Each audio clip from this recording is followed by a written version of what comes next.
I don't need to after all the stuff that the TV keeps putting in front of us. My husband's really bad about getting caught in the trap of an end cap at a grocery store. Oreo cookies, when they're on sale, are important. They gotta go in the basket, right? You can't walk past those. These little things like that. Starbucks. How many drink Starbucks in here? Nobody drinks Starbucks. Nobody sits in line for minutes, I'll just say minutes, to get the coffee. I have a best friend who's a pastor. She will budget her Starbucks, and it's a lot because she has to have it. So those things are not bad. We just have to make sure that they don't have us, right? So let's talk about a little bit about saving. Why do we save? Anybody? Why do we save?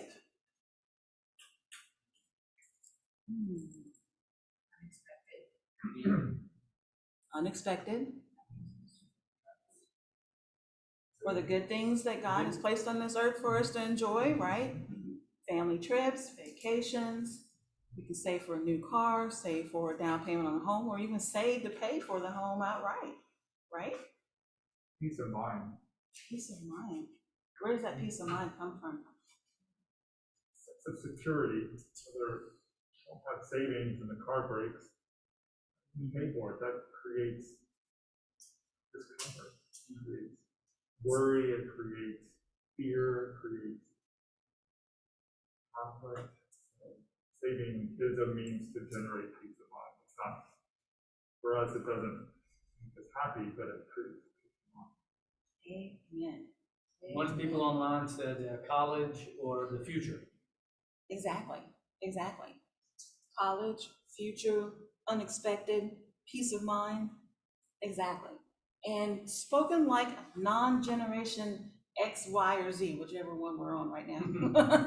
What are those younger people called? Whatever. Because they were never taught that there could be a rainy day.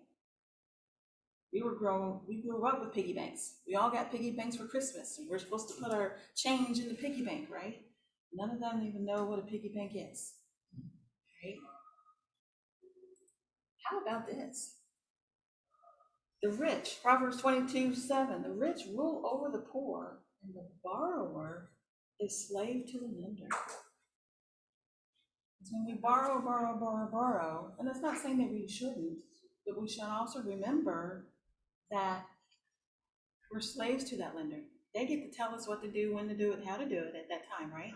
When's your payment due, how much you have to pay, how much more you have to pay over the price of what you bought, right? So we have to be very mindful of when we use our borrowing power. But there are so many options out there. Credit cards.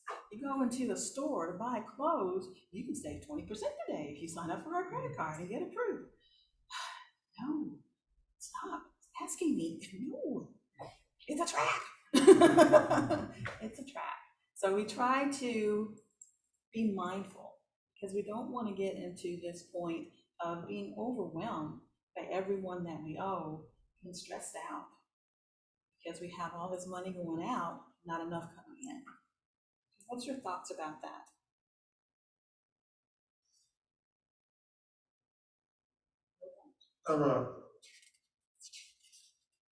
And we're sharing what you just have to share and what I've been saying. When your mate is taking care of things, all you're doing is just you go to work and everything, and you don't think about stuff like that. But when it comes down for you have that responsibility to do it yourself. And frankly, you really don't know where to get started. Right. I didn't, and I finally realized that you just got through saying that I would look at things and go like, my goodness, how do we do what we do? Like she had a plan worked out, so to do it. So I had to figure out one for myself. And I had to just start to exit off a lot of stuff, you know what I mean? So, until now, I want to whatever it be, but I can take care of things very easily, you know, now. Mhm. But it took me a couple of years to learn. So, you know, that's a good idea, but it's good, you know. One of my best students, he was 81, 82 when she came to my class. She was the type of person that money burned in her hands.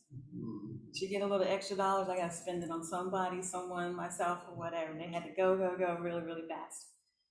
She knew how to pay her bills, she just didn't know how to save. So we had to teach her how to plan to save. And you plan to save first before you pay your bills. Because it's like being on an airplane.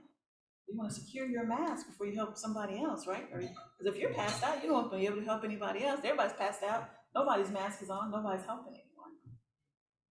She learned how to use an envelope system. So you may have heard that through Dave Ramsey, money in envelopes, save for vacation. She was able to spend money when she went on vacation, buy gifts, and she was so happy and proud of herself, even at that age. And that was my mother. She never taught us how to save. I had to teach her. And it was awesome. She loved it. And then she would start making books into envelopes. She started stuffing money into books and sticking them in the shelf. Like, I don't think we're supposed to do it that way, but okay. I guess it's better than the mattress. Anyone else? Why you would save? Okay, so the next question is how you save. So we talked about budgeting, putting it in the budget, but sometimes that's not enough. How else can we save? Any ideas? How do you all save? I found those like automatic withdrawal kind of things into like a savings account where you just don't think about it. That's been a godsend. Exactly. That's what we do. Anyone else? That's what investing. That's how I do it. Joe, can you take off your mask? Big one? Will you take off your mask? She couldn't understand you, Joe. Thank you. Mumbles. Thank you, Zach. After, well, a few years before I retired, I got involved in stocks. Yeah, so that was a good way. And then after I retired and everything, and I got out of that, then I went to Johnson Investing. Went to that, and that is what really helped us to be able to save, you know, and see a real good return. Okay, seeing a return on your savings, right? Anyone else have any ideas? Automatically taking it out before you see it. Sometimes, you know, out of sight, out of mind. One of the people online said they do some of their repairs themselves.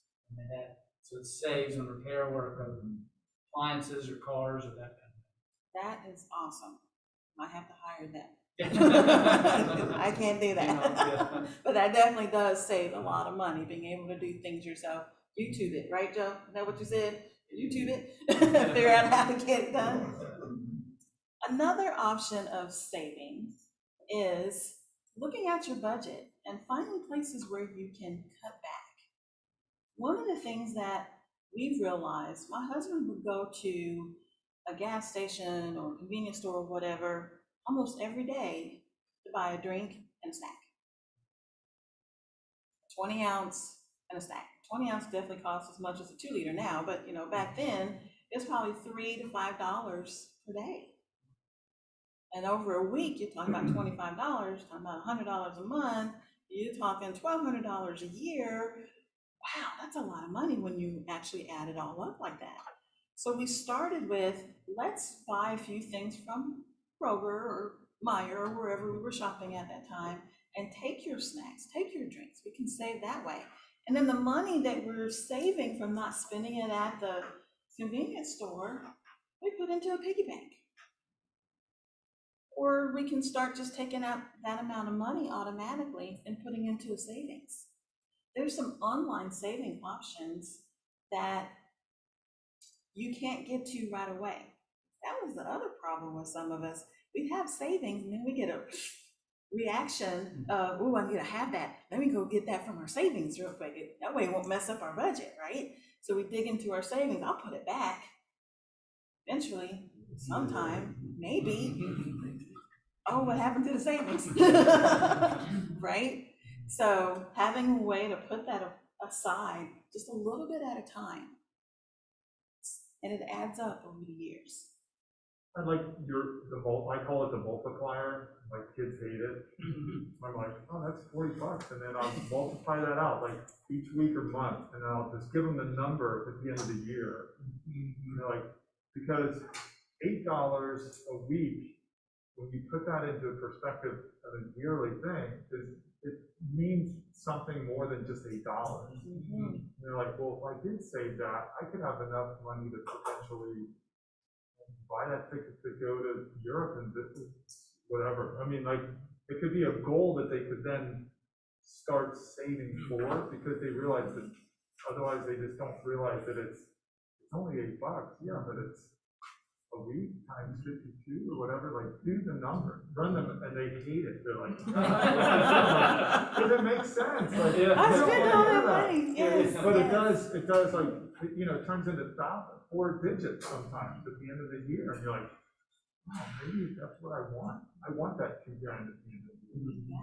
Maybe what you need is put that in a spreadsheet, Yeah. $8, $7, I mean, different numbers, and how much it is a month, how much is a year, how much in 5 years, and put that up where you can see it. Right. So I just call it multiply. If your brain works that way, a lot of people don't think that way. Exactly. A lot of people don't think ahead. Mm-hmm. It's about the now.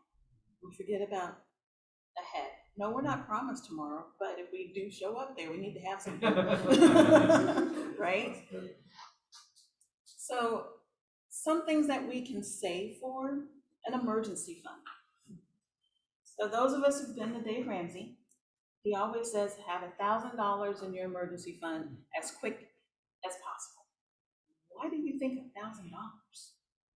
Out of all the numbers, why do you think $1,000?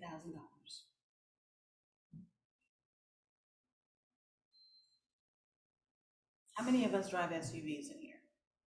What's that? An SUV, a small SUV.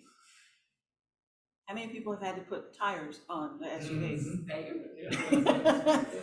$1,000 went really quick, didn't it? And we have to put those tires on our cars every so many years, because living in this city, we're gonna wear them out, right? What about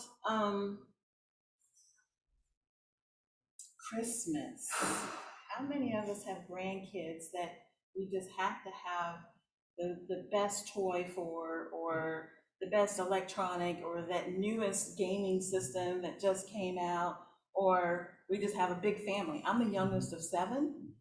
I have 10 grandkids, I have siblings, of course, my siblings don't get anything from me, but, but if I did, that's a lot of money, right? So you can save for Christmas, put that off to the side. What about, how many of you here own your home? Nothing ever breaks once you own your home, right? You never need a refrigerator, never have a pipe that needs to be fixed, or a washer and dryer always works every time you push the button. Is that the case? An emergency fund can cover that. $1,000 will keep, or he can fix it for you. Fix it, whatever it is. He can fix it. Awesome. Well, he's got to get the parts sometimes, right? Sometimes you have to get the parts. Yeah. I like the plumber's a good one, because I always joke, yeah, that's $25 a digit for the telephone. Every digit I push is a $25 push. Your wallet just jerking out. Initially, that's just to walk in the door, you know. Yes, definitely. I need to start charging. It's his ministry. So how much would it cost if we put that on a credit card? How much would that cost? Based on your interest rate, it's definitely going to cost you way more than just coming out of your own pocket and paying for it yourself, right? Only if you don't pay it on. Well, if you have the money to pay it off, then you have the money. Right? Right. Because sometimes we pay off the credit card to get the points and, you know, to get the cash back and all that stuff, but you have the money to pay it off. Not everybody has the money to pay it off. Put it on the credit card because we're gonna pay it eventually, and that eventually gets longer and longer because we have more emergencies, and now we're paying interest on those things, when if we had $1,000, it could help us avoid using those credit cards. I know, just a few weeks ago, I experienced something that my dryer quit working. And, I called the person that came out and he said, it was one of those things like electronic ignition in the car. It's on this dryer. He said that the box is shot, but I can boot it up. It'll run. I said, okay. He said, all it'll be is, I won't charge you for booting it up, charge you the service charge for coming out. I said, that'll work. So he booted it up and it fired up. So the next day, I put the stuff in the dryer and it ran for 5 minutes and quit. Come to find out, after I had purchased another dryer, it wasn't a dryer, it was the switch thing that flicks off and on. The fuse. Not the fuse, Oh, the switch box, Yeah, yeah, it the ain't electric going bad. panel, yeah. And I had to get that thing replaced. Oh, And no, those things are not cheap. no. Like you say, when you got some money to take care of stuff like that, it goes fast. It does, you know. It The guy that does. fixed it, he's like the plumber. Anyone you bring to your house. Yeah. So, So the emergency fund helps us buy things using cash, helps us reduce or live below our means, so we're not stressed out, we're not, you know, worrying how we're going to pay everything. And it definitely gives us a raise in some instances when we don't have to pay the interest on our credit cards over time, right? We have more money to save towards other things that we want to do. Then there's also this reason for saving. Retirement. Who doesn't want to be Scrooge McDuck? I don't even know if our kids know who Scrooge McDuck is, do they? I forget, one of my sons told me how many billions, trillions of dollars he was worth. Where'd you find that out? It was on one of the cartoons. Okay. One of the things that a lot of people look at, we see retirement, we see the money, but what do you focus on first when you look at this picture? Where's the first thing that you see? Everybody might have something different. The ocean. Location. View, location. Some people see new furniture, some see a nice apartment. I went straight to the mountains on the other side of the ocean, because that's like, oh, for me. Isn't that amazing how we all saw something different when we looked at that picture? Because we saw something that we really wanted. And we want to save to get there, because that's what we want. We want a view like that, or we want an apartment or a house like that, or we want, you know. So that's how, one of the other reasons we want to save, to get to those things that we want. And yeah, it's not right now. We all like that microwave button of 30 seconds to be ready, and we can have it. Sometimes it's going to take a little bit longer than that. But God's got you. God's got you. After you've saved for $1,000 for emergency fund, then you can start saving for 3 to 6 months of expenses. 3 to 6 months. So how, does any one of us know what our expenses are? Just our expenses. It's not the debt. Just the expenses of what we need to live day to day, week to week, month to month. And then saving 3 to 6 times of that. So when COVID hits, we're not all panicking because we've lost our job. When 2008, 2009, 2010, you all were there then, people were losing their jobs, houses, people were losing their homes because they didn't have any savings to get them to the next step. So once you get your $1,000 in place, you can start taking care of your debt. and start saving those 3 to 6 months of expenses so that you can be prepared when unexpected. We would have thought we would still be in COVID today. We thought it was just 2020. It's gonna be in our rearview mirror soon. We're gonna get back to normal. And we're not, unfortunately. Being prepared and that mask on the airplane so you can help yourself and help others. Any questions or comments you want to add about? Where saving for later? the 3 to 6 months, so Mhm. why is that, what's recommended? We're hoping that in 90 days you are able to find, if you lost your job, you're able to find another job. If you need to find another less expensive home, you're able to do that. So it gives you that time, that flexibility of not being stressed and find another place and not be out on the street. Hopefully we have family that you can move in with. My back door is closed. I've already had my kids come back with their kids. We're done. No one else has ever experienced that, right? Kids coming back. Yeah. I would add for the 3 to 6 months that, if you're retired and you hit you need cash unexpectedly, if you have that 3 to 6 months, then that saves you from having to exit out of the market. If your investments are having a downturn or something like that, you need to have Awesome. that cash available Yes. so that you don't have to take money out of an opportune moment. And I'm actually also thinking my sister just became very ill and she's been in the hospital now for 3 weeks. And so those kind of things, her bills are still coming aren't in. they? Yeah. And I mean, so she still has her, rent, mortgage to pay, electricity, even though she's not there, she's got to pay for it, because she's been in the hospital. Good point. Good point.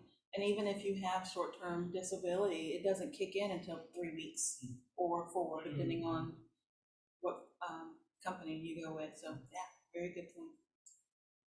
Anyone else? Anyone online? Nope. Nope. Good discussion.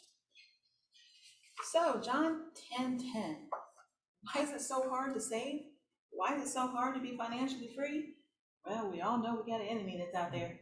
He's for real, trying to steal, kill, and destroy us.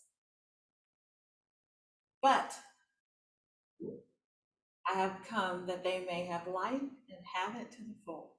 So again, when we're asking for God to help us manage our finances, He helps us get past those obstacles, those walls, those pits that I definitely have fallen into and had to help get out of. I didn't think I was ever going to get on the right side of our finances. I never thought that I would have freedom. Just simple freedom. John 10:10. Love it. So let's talk about protecting our 4 walls. What are our 4 walls? Anyone know? Anybody? Think? Yes? All right, this are 4 walls. The roof over our head, Oh, okay. basic transportation, groceries, and clothes. So in our folder on the right side, there is, and those who've been to Dave Ramsey, you know this form. There's a form on the right side called your quick budget. And it's just a 1-page budget. It's simple, it's quick, it's for those that've never done a budget before to get started. And for those of us to identify what our 4 walls are. Because sometimes we think our 4 walls includes a credit card, and it really doesn't. If it comes down to crunch time and you don't have a whole lot of money, they go, as Dave says, below the line. They go on the back burner because we're going to take care of our family first. We're going to secure that mask and make sure that we can get to that point to where we can get caught back up on our bills. But we want to make sure that we have gas, we have food. We definitely want to keep a shelter over our head if we have one, and clothes on our back. Winter's coming this weekend. The day after tomorrow, winter's coming, so we wanna make sure that we have the proper clothes to wear in this region where the weather changes. Right? So this quick budget helps you identify what your four walls are. Definitely it has the tithes at the top. Your savings is in there. Your housing, whether you rent or you're buying. The repairs on your home, because you gotta keep it running. Same thing with your vehicle. Gas, oil changes, tires, budget for that. Food, and food can include eating out. A lot of times when people think of groceries, you think, oh, I'm not supposed to eat out anymore. That's why I don't like budget. It's too restrictive. I can't have a steak. Include your eating out. Not all of us like to cook every day. Do we have cooks in the room? People like to cook? Awesome. I love you. Because it's people like you that feed me. Not that I can't cook, I just don't have a desire to do it all the time. So schedule, plan. If you're gonna eat out, put it in your budget. It's okay. So make that part of your food. Also notice at the bottom under personal, talks about life insurance, health insurance, disability insurance, childcare, entertainment. Have some fun, have a little fun. But don't let the fun have you when you come back to a whole lot of debt. Just plan it out. And that's what the quick budget does. What questions do you have about the quick budget? Why do you need that? You know what, listening to you and understanding what you're saying, it just really makes me feel personal, something personal. How blessed I am. You know, I think about what's going on today, you know, people who don't have a job, you know, because of this virus, and how you talk about how the housing market's gone, and rent is higher than homes, you know, and that's really, you know, just listening to you, you know, you might think things are rough for you, but you know, you're blessed. That's the way I look at it, you know, and because, even though, I mean, I know I've been there, and I know I splurged a lot, we did. She said, I want this, let's get that, let's get it, you know, we can afford that. And you learn from that, you know, so. That's true. As long as you learn from that. I mean, definitely, we don't want you to keep doing that joke, because that won't be good. You'll be broke soon. You did put yourself in a bigger hole. You know? Right. So when we come to the quick budget, notice that on the sheet, there's some little envelopes placed in different spots. So who has used the envelope system before? Anybody else use the envelope system? Yeah. When we first got married. Gotcha. Do you still use the envelope system? Not anymore, but we did several years ago, and used it for a long time, because it was real. It was straight up, this is it, here it is, I mean, there's $40 in this envelope. And you have to, there's something about seeing money and charging money. So we use a bank card that's a debit card, but there was just something realistic about, and then we could move money from one envelope to the other if we needed to switch things around. Like we saved in some area, we're like, well, we can do this here if that's what's needed. But it was real. Like this is the cash, and when it's gone, it's gone. Right. And that there's something, I don't know, that had an impact. I like that. Real. It was real. So what was your experience with using the envelopes, if you don't mind sharing? Well, I didn't really like it a whole lot. I think because we didn't do it exactly the way that the Dave Ramsey does it. We did it more of tracking how much was in it and putting all the receipts in different envelopes. So we were doing it sort of backwards from what you would recommend.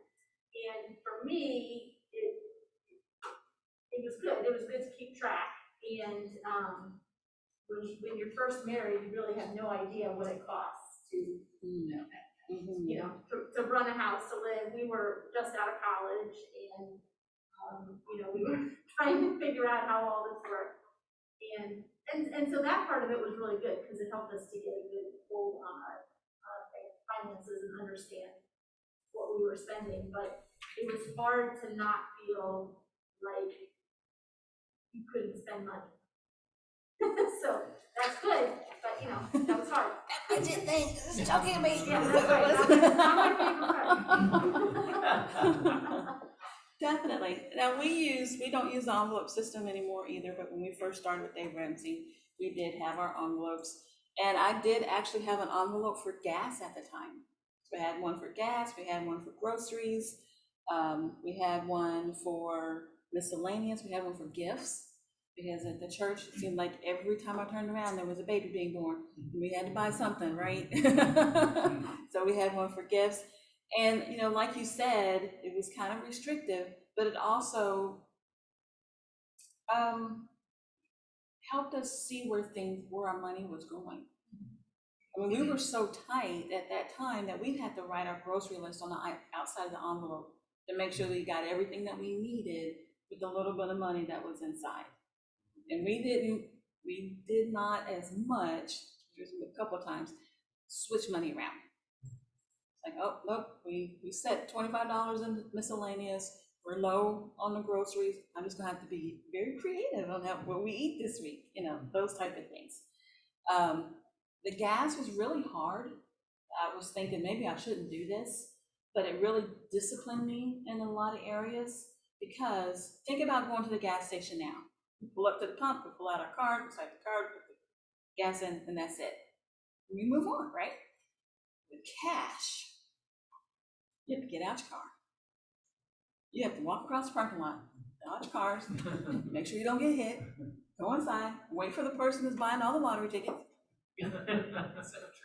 put some money down on the pump, go back out, pump, and then I'll go in. Now I gotta go get change. So now I gotta go walk back in, wait in line again to get your change. That was so painful to me that I started planning our trips, because Mama wasn't going to the gas station every other day. Now we are gonna wait for you to get out of practice, or if you're at practice, we're gonna go to the grocery store. We bring our little cooler bags. We're gonna go to the grocery store near to where you're practicing, so that we don't have to go all the way back home and come back and get you. And we're gonna do a loop around and make sure that we hit everything we need while we're out on that first trip. Because I'm not going back and forth. So it created that discipline and that mindfulness of that back and forth that we were doing. And that was before gas was like $2. Look at where it is now. So the envelope system definitely helped us realize how much we were spending in certain areas. Eating out, we had a restaurant one. We started sharing meals. We realized that going to fast food costs more than going to a sit-down restaurant. So we started going to sit-down restaurants and sharing meals, or getting appetizers and getting full off of that, because that's a lot of food. So it really changed how we thought and how we spent our money by using the envelopes. So it was just something to think about. It was painful. Any questions about the 4 walls? I noticed there's not a thing for medical expenses. Like prescriptions or doctor's visits or things like that. But definitely, if that's insurance, but I don't see medical expenses. that definitely would be another, because that's important. If that's something that you have going on a regular, you definitely want to fill that in. Definitely, we don't want you to be sick. In the longer budget, it has medications in it and stuff like that. It has a little bit more. I Yes, I know that. Nope, you didn't. Nope. They did have the other lines to keep from making it too long. It didn't want to be too busy. And everybody's situation is going to be a little bit different.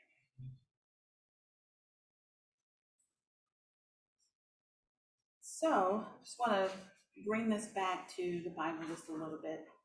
Recall the story in Genesis 41 about Joseph's dream of 7 years of plenty and 7 years of famine. Verse 57 says, "And all the world came to Egypt to buy grain from Joseph because the famine was severe everywhere." So what better way to be a blessing and show Christ's love than to help provide basic needs to his people? So if you secure your mask, you're able to help others. If you get your budget under control, you'll have some extra and you'll be able to help others. How about that? It's going to actually get bigger than us.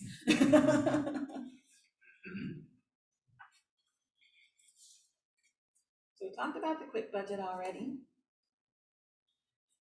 When it gets tough, because it's going to get tough when you're working in this budget. We already talked about the enemy that's coming to steal, kill, destroy us. When it gets tough, Proverbs 3, 5, and 6. Trust in the Lord with all your heart. Lean not to your own understanding. In all your ways acknowledge him, and he will direct your paths. I think I've said that every day at one time. It wasn't working. I didn't see it coming together. Why is it not working fast enough? Because it was beyond my understanding. I had to stop and trust him. Okay, you said you promised me hope in the future. I have to trust you. Has anyone ever been to that point where you had to cringe a little bit to trust in God? Just a little bit, or is it just me? Yeah.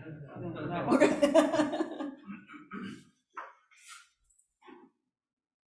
So after we get past the 4 walls, the quick budget, budgeting every dollar. And that's that big form that you had pointed out earlier with all the extra lines, and this one is actually 2 pages, the front and the back. Why every dollar? Why should you budget every dollar? Anyone know why? Why does that matter? I've always thought of it as they all add up, and like $1 turns into 2, and then 2 turns into 4.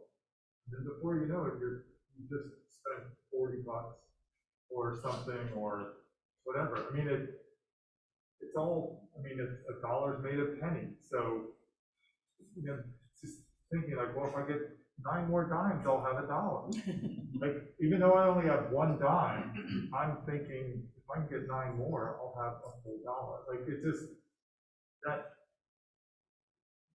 you know, $1 is part of the total budget. So it's not insignificant. It's not just some arbitrary, like, oh, it's only a couple bucks. Right. That times 20 is like a big thing. And I'll multiply it times a year. Like, I mean, that's Right. what it Take adds it all up, the way right? out. So, Exactly. So it's important. You made a good point at the very beginning where you said $1 turns into 2, turns into 4, turns into 20. It also works in the adverse. Where you spend $1, you spend a 2, you spend a 20, you spend a 40, and if you don't have all your dollars budgeted, that $1 goes and gets a whole lot of friends. It takes with it, and then before you know it, you spent hundreds of dollars that you may not have had or needed later for something else. So when you budget every dollar, you are controlling your money and telling it where to go. Telling it to go into groceries or into transportation, vacation, recreation, haircuts, nails, shoes, purses, right? Coffee.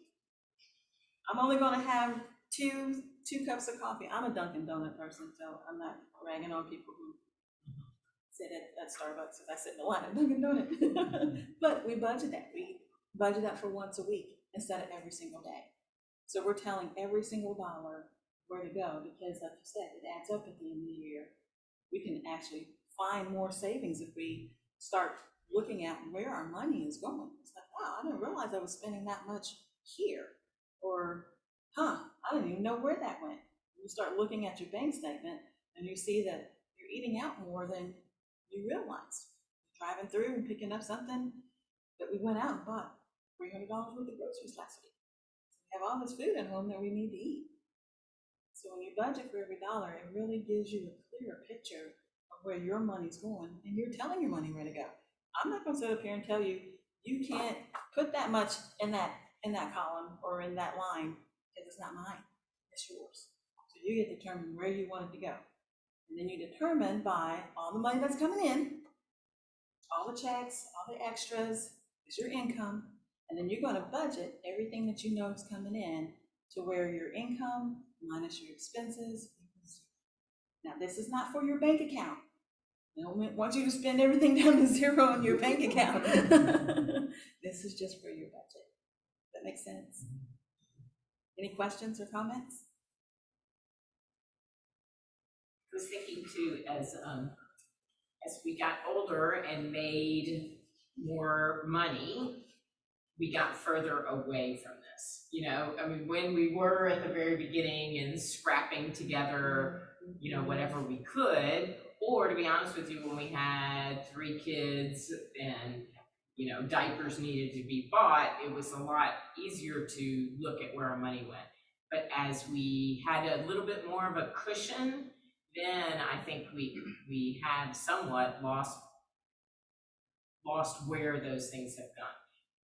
But I'm also of the thought of, I know this is gonna be bad for you, for the financial planner person, but to spend hours on this, to me, is frustrating. So I think that's where I think part of it comes in, is that when it starts to control, you know, a lot of thinking time, it is a little bit frustrating. Who wants an extra job doing the budget, right? I didn't go to school to be an accountant. I don't want to do this all the time. What I did and what I do now, I budget my time to do my budget. So I don't spend hours at a time. Even when we were putting it together, of course I had to work with my spouse. So we definitely had to take some breaks because there was a little bit of a clash there. So we didn't spend one night, one day getting it all together. It took us a week. It took us a couple of weeks. And then it took us several months of tweaking it to make it work. If you use Excel spreadsheet, I think someone mentioned that earlier, once you get in an Excel spreadsheet, all you have to do is copy that page and change some things for the next month, right? Once you get one that works. So yes, it does take time in the beginning. It does take a lot of prayer, and it does take some breaths, some deep breaths. But once you get it together, it's a lot easier to manage. And then it feels so good to go in and say, so this month we're going on vacation, so we gotta, you know, we know where we're gonna spend the extra money. We know what is coming, and we've agreed upon that, and there's no question where things are going. So yeah, I understand, I was there. It took us a while to get there, and I didn't bring my notebook, but we started on paper. So I had a notebook and had stuff scribbled on the side and several pages, but I kept it because it showed us where we started and where we are today in our journey. But yeah, good point. Because everybody else in the room loves to do budgets, right? Not a problem. Yeah, you do. Yeah, ours takes about 45 minutes every Sunday. It's a weekly thing, it's a weekend review. We understand where we're at going into the week, because that's kind of like the business close of the business beginning. And I mean, yeah, sometimes we miss it for whatever reason. If we're out somewhere, we don't get it that night. I don't fret over that. Just come back and I do it the week on, because I figure nothing's gonna blow up between now and then, but we still need to know where we're at. And there is some joy in it, and sometimes there's not joy in it, like if things aren't working out. And it's not like you always live into this. Like there are things where you break whatever. I mean, it's not. But that brings us back to what we need to do and helps us stay grounded, but it is a weekly thing, it is a discipline, like, and so now it's something that I look forward to doing, because I like to just know where things are, and it wasn't always joyful, but if you change the mind and, like, yeah, this is kind of fun, it's still working, after all these years, so. That's a great point. Keep And it I joyful. don't visit mine that often, not every week. That's too much. Some months it's twice, some months it's once. It just depends on what's going on and what we have to go in and adjust. Something has happened, so we're like, okay, we need to go in and look at the budget and adjust some things. Not spend so much here, we know we're not gonna eat out as much so that we can do this. Those type of tweakings that go on, but we don't have to meet every week. I prefer not to, my husband definitely prefers not to. I'm the nerd, I like the spreadsheets, he's a free spirit. And just like, well, whatever, how much you gonna spend, no big deal. So I do have to drag him to the table and look at the budget with me and know what's going on. And he, like you said, he finds joy in that, knowing where things are and how much, but it took us a while to get there. Any other comments about doing budgets that everybody loves to do? No. I'm doing the finances for my parents, now, and so, having a budget is really important because I'm not in the same town with them, but I'm managing all their finances, so I do have an Excel spreadsheet, and, Why are we not surprised? yeah, I love Excel, but it's been really helpful to make sure that they have, and they're retired, and luckily they have enough, and so it's more of a matter of making sure that everything is in there to cover whatever they have charged or whatever, and for their immediate use, but it's been absolutely essential to do that and to track it, to know that they will be okay. You also bring up a good point. So we recently lost my mother, but she had a budget, so we knew exactly where her money was going, what things we needed to shut off, and what things, where her insurances were. Of course, she had folders or whatever, but my mom, I tell you, she liked to spend money.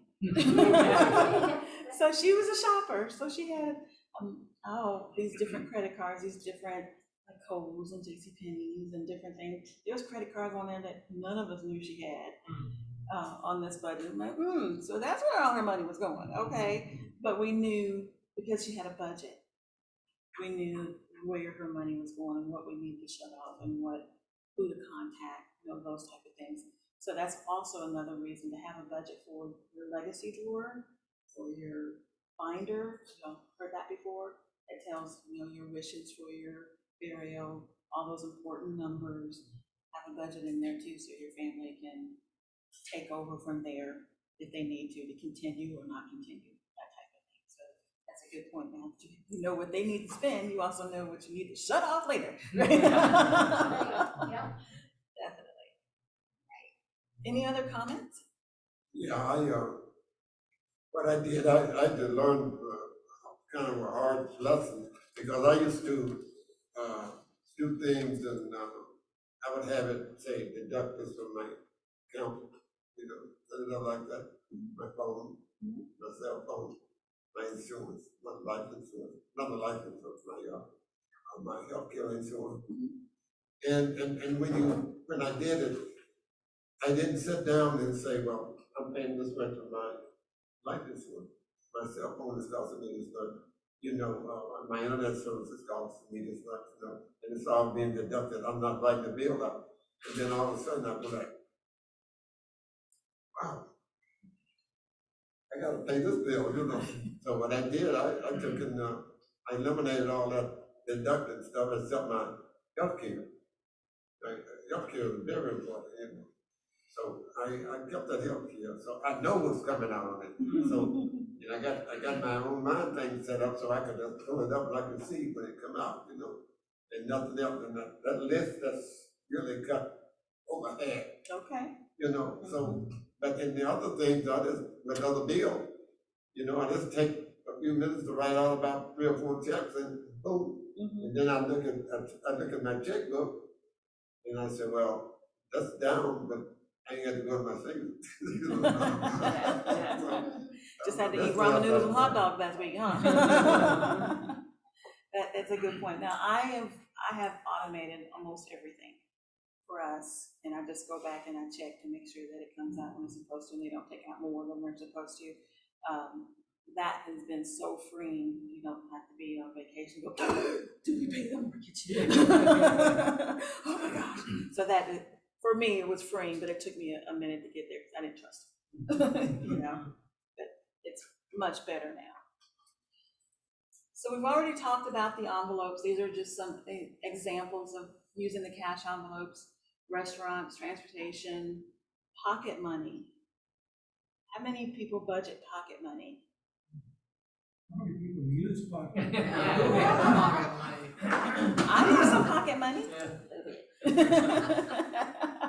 You're just on a trip and I use more than I normally use in a month. Right, because we all have cards now, and so many places are not taking cash. Yeah. But before 2020, every place took cash, so having pocket money. Or we actually have a card at Fifth Third called Access 360. I think it's what it's called. Has anyone ever heard of that? And it's like a it's a debit card, but it's like a gift card. So you pull money from your account and put it on that card, and it's not attached directly to your bank account. So you just put a little bit of money on there, and we use that as our pocket money for ice cream. You know, every once in a while you just gotta have a Dairy Queen Blizzard, hot fudge sprinkled on the top, because you're having one of those days. So you can use your pocket money for those little incidental things that you don't really want to use your debit card for, because you know it's out on the web every time you go to those little gas stations or whatever, and you're trying to control how often you use it. People are watching and putting things up. So you use this and you can turn it off or not add money to it. If you lose it, it's like losing a gift card. You don't have all your money on it. So that's one of the things that we use for pocket money now that we've gone away from using the envelope system. And now they even have, someone told me there's an electronic envelope system that you can have on your phone. Set it up and how much you want to spend, and then every time you spend out of it, you can subtract it. You can have your envelope system on your phone. Now, that's a lot of work. All right. So for the wrap up, Hebrews 12:1. Therefore, since we are surrounded by such a great cloud of witnesses, let us throw off everything that hinders and the sin that so easily entangles, and let us run with perseverance the race marked out for us. So this journey that God has us on. So before we leave, I want to read you a story. Hopefully it won't put you to sleep. You've probably heard this before. My kids didn't hear of it in school, but tortoise in the hare. I read this to everyone, even though you know who wins, you know how the story goes, but it's one of those things that resonates in our mind, what we can really apply this to. We want to apply it to our budgeting, to our finances. So once upon a time, there lived a tortoise and a hare. The hare, who was very fast, always teased the slow tortoise. Even a snail is faster than you, he said. The tortoise did not like the teasing one bit. Finally, he decided to do something about it. Let's have a race, he said. The hare fell down laughing. Okay, but you know I will win. We will see, said the tortoise. Maybe that's the room said that. Have you challenged anybody bigger than you before? I got this. On the day of the big race, all the animals came to watch. On your mark, get set, go. The hare hopped fast, fast, fast. The tortoise walked slow, slow, slow. The hare hopped, fast, fast, fast. The tortoise walked, slow, slow, slow. Soon the hare was way ahead of the tortoise. You know what he did, right? Pages are sticking. Ha ha ha, I can take a nap and still wake up in time to beat the tortoise, said the hare. So what do you do? Snore, snore, snore. But as the hare napped, the tortoise walked. Slow, slow, slow. And guess what? By and by, the tortoise passed the hare. And after a while, the hare woke up. Oh no, the tortoise is winning, he yelled. He jumped, hopped along the path, but it was no use. The tortoise crossed the finish line first. The tortoise won! The tortoise won! Everyone cheered. How did you ever beat the hare? Asked the horse. The tortoise grinned. The hare may be fast, but slow and steady wins the race. So remember that when you're going through your budgeting and you're getting irritated, aggravated, it's taking a long time, slow and steady. You don't have to do it all in one day. Break, step away. I didn't get to where I am today to stand in front of you to say this works without taking it slow and steady. And there were some days I did this, and I did this. I did this, and then I did this. But I did get a little bit further each time. Slow and steady. So what questions do you have?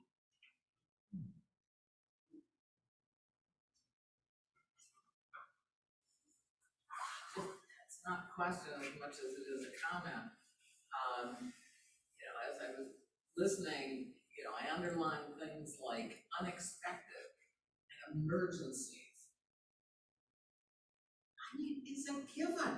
It's not unexpected, it's expected. It's not an emergency, it's life. And I think that's the delusion that, we're often living under. And if you look at scripture, you can't escape that. I mean, it's a given.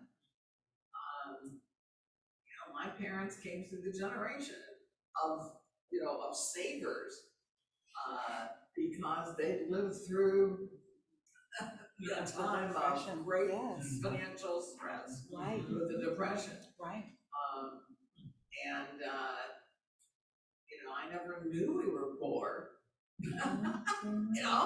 because they planned, and they planned ahead, knowing that if anything happens out there that's better than what they've been through, it's going to be a bonus. Right, right.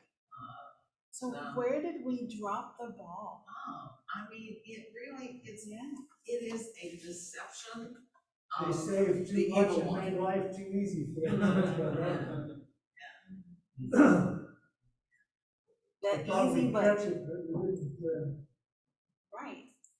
I think it's, We had that discussion this morning. Think about everybody in here is old enough, that if you're maybe not Kelly, I don't know, but everybody else is old enough. Think about the house that you grew up in. Think about the car that your parents had. Think about what y'all did then, and think about what you expect now from comparison. And it costs a whole lot more, not because it has to necessarily, but because we chose it to. well, I would add to that, just like our attention span has grown shorter, we expect our meals to be fast. We expect, we have a microwave, we have, everything has gotten faster.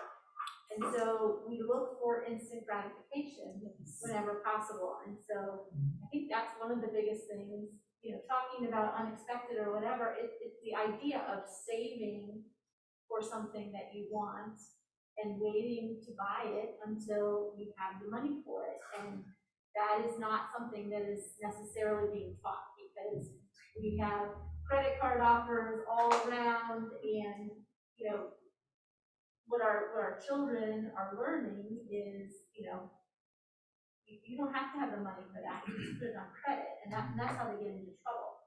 And so it's a little bit of that delayed gratification that can go a long way in helping to have the freedom in your budget. Exactly. So one thing that you touched on, that easy button that is so readily available. Think about when they sell cell phones, do they sell the total price or the monthly cost? When you walk into a furniture store, they sell you by the monthly price and not the total cost.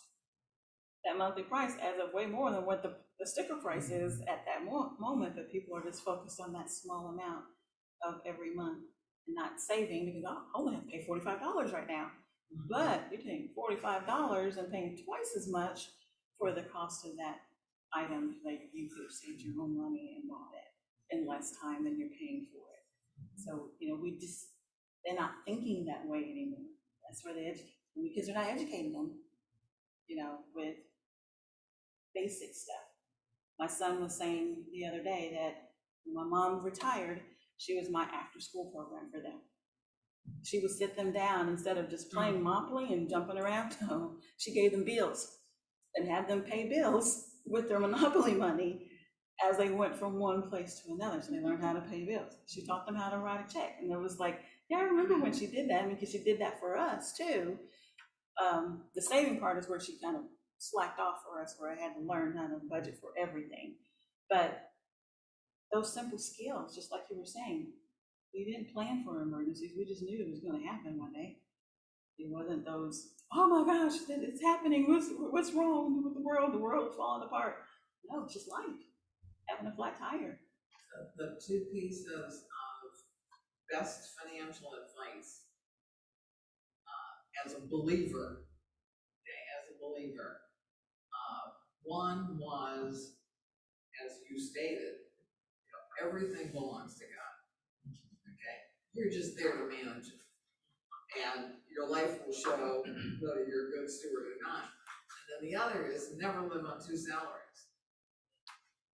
Live below your means. Live below your means. You don't have to spend everything you get. And I realize a lot of people can't do that. I know, yeah. But it's said to us that there is expected, there is non-emergency life and plan for it. For some people, Christmas is an emergency. Not if you start back in January. Well, how many people know that it comes in December? How do you not know that? How's that end up being an emergency? How do you wake up one day, Christmas is, oh gosh, I gotta go out and put all this stuff on the credit card. It's an emergency. You knew it was coming, like you said, you can plan for it. They even have Christmas funds still, right? Yeah. Where you can put the money away and they won't even let you touch it until November. I mean, there's options out there, but we just don't know about them anymore because that quick easy button, that microwave button. I mean, I think in the Christian life or the pursuit of it, as you go from season to season in life, from newlywed or divorce or whatever, there's always you struggle and then you rinse and repeat and you try to get better. I mean, all those types of things. But I do see this as like an evangelism in a way, that it's not the mystery of whether it's the rich dad, poor dad kind of a thing, or, my parents, as educated as they were, they didn't teach us this stuff or sit down and do this sort of thing with us. We still had to figure stuff out. And my wife's parents were highly educated and ran businesses. They didn't teach her that either. It was almost like you get it through osmosis, like you just kind of figure out that sort of thing. And it wasn't like, well, just, go through life and figure it out kind of a thing. Like, you really had to do it. But some people made catastrophic mistakes, financial catastrophic mistakes. And so this idea of like having this in a church, like I don't go here, my parents do, but they shared this with me. It's like, well, I'm trying to get my daughter up here.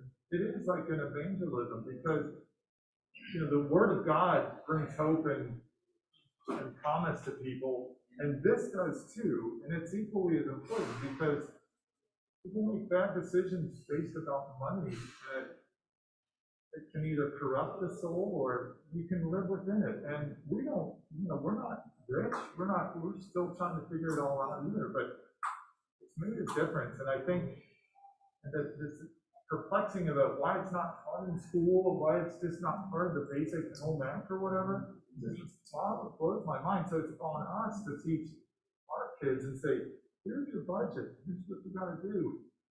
Don't let them figure it out on their own, because it may be too late, or they get so buried that they can't.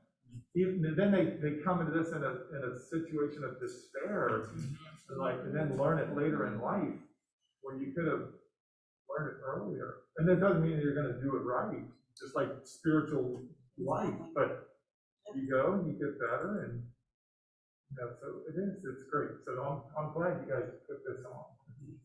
No, it's interesting, and I don't exactly know how to succinctly say this, but I think also what you're saying, Matt, too, is that it's also hard as a community to walk this together, because even in a community, you have people that have more and people that have a lot less, and yet there's no you want to try and do it in a non-judgmental way either way, you know, and I think it's really hard as a community to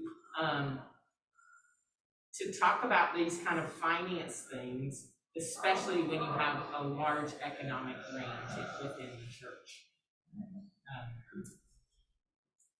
And I don't know what we do with that, because the thing is, it's hard not to feel guilty if you don't have enough, or if you blew it, you know, or you did you had bad habits. But it's also the thought of the rich, maybe they haven't done that great of a job with what they've been entrusted with either, because they've put it into temporal things, or they haven't shared, or they haven't, you know, I mean, it is a very hard thing to come to as a community. We all have fallen short. We all have, whether we've had a lot or a little. Understanding your relationship with God and how He wants you to use what you have, whether it's a little or a lot. And that's what we were trying to educate. It's like you were saying, once you get a little bit more, you try to get away from, and then you end up spending more in places that you're not really want to. So when you're asking God to help you manage what you have, or a lot, He will help that, and it'll be a common ground for everyone, whether you have a lot or a little, on making sure that you're doing it God's way. Bree, I want to thank you very much.